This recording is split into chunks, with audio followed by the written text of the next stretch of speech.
welcome back to Kpop 101, and today I'm here with an interesting topic. When I thought of this topic, I thought you guys would really enjoy it because I've never really seen anyone else talk about it.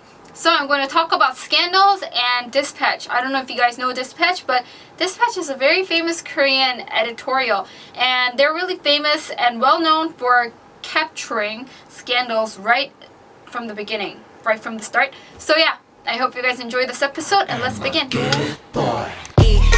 Hey ladies, hey, hey babies, hey everybody. So first off, I'm going to talk a little bit about what scandal means here in Korea.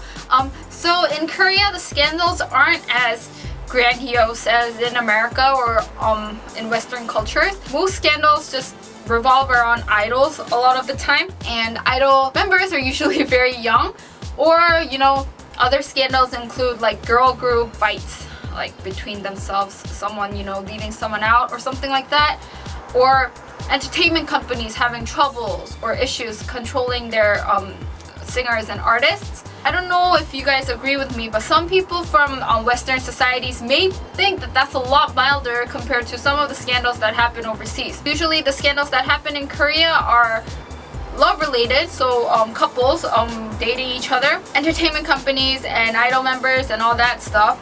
Sometimes drunk driving.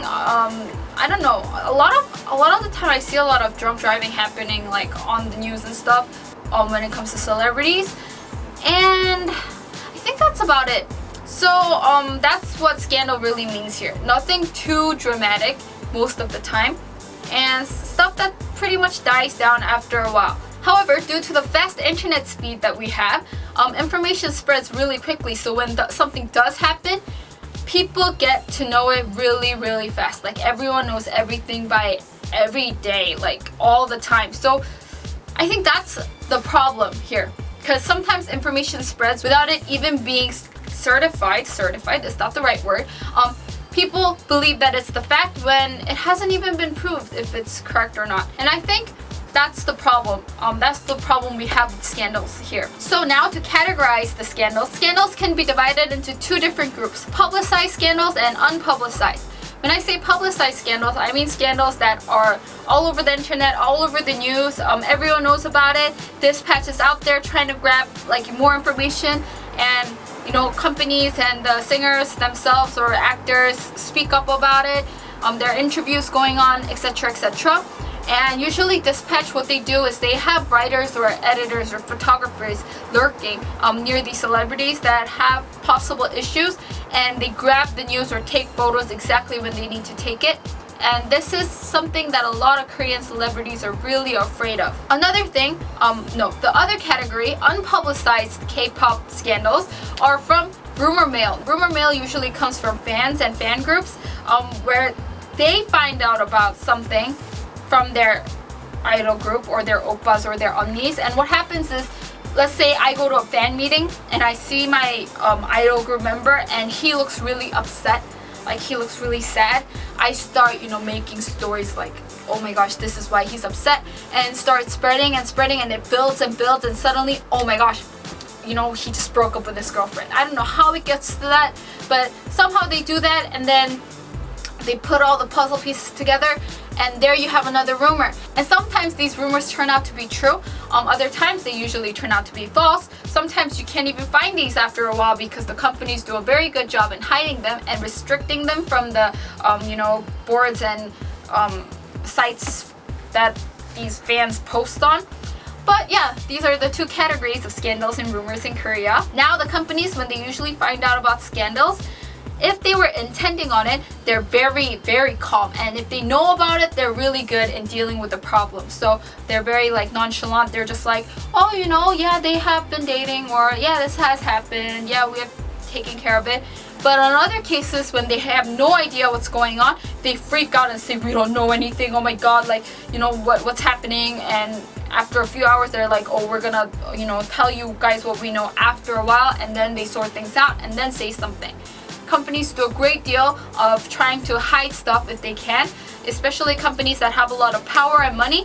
They get rid of articles and rid of people's comments if possible, and I've seen it happen, so it's pretty scary what money can do. That's what companies usually tend to do. And they also ask the celebrities to calm down and just like stay quiet for the time the scandal arises, so that they don't add to any of the fire, you know what I mean? So that they don't make the situation worse, or I don't know, so they don't make it go in a different way the company wouldn't want it to go. Usually when celebrities deal with situations, they're very used to the company dealing with their situations for them. They're not really used to speaking up for themselves, like saying, oh, you know, this happened, because they're so used to, you know, the company saying this happened about this person. So what they do is they usually stay quiet on their SNS social networking sites. They don't move around, they stay at home, and they try to keep away until everything dies down. And this happens even if the news is good news or bad news. They just try to stay low, and because I think that's a smart thing to do. When everyone likes to talk, it's not good to walk around all over the place so people can talk more about you and be reminded more about you.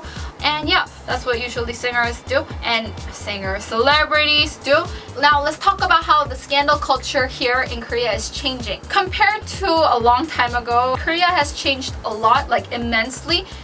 For example, now we are a lot less conservative. We don't freak out about couples dating. There are still some fans that do get heartbroken, but people have accepted the fact that idol members are human too, in fact, and they might have a boyfriend and they might have a girlfriend as well. But Korea is still very standoffish and negative towards drugs, and also they're very negative towards how younger celebrities are disrespectful towards the older celebrities. If any rumor mill spreads about that, the person's image is, you know, really like messed up. Like, it's, yeah, people start, you know, dissing them out, and people start not calling them to shows. It's one thing that really affects it, and I think it has a lot to do with Korean society and Korean culture on how you have to respect your elders. But besides that, I think a lot of the things are easing up. Like, for example, even if you see pros like Show Me the Money, you can see that people have chilled out a little bit, and they have, you know, they actually find some parts of that kind of stuff amusing. So that's how the scandal culture in Korea is changing. And this is it for this week's K-Pop 101. And I hope you guys enjoyed this episode, and I hope it helped you draw a picture of what the scandal culture here is like. Thank you guys for watching. Subscribe Wishtrend TV or be square. Subscribe Wishtrend TV or be square. Subscribe. Please subscribe. Please. I'm doing this. Please subscribe.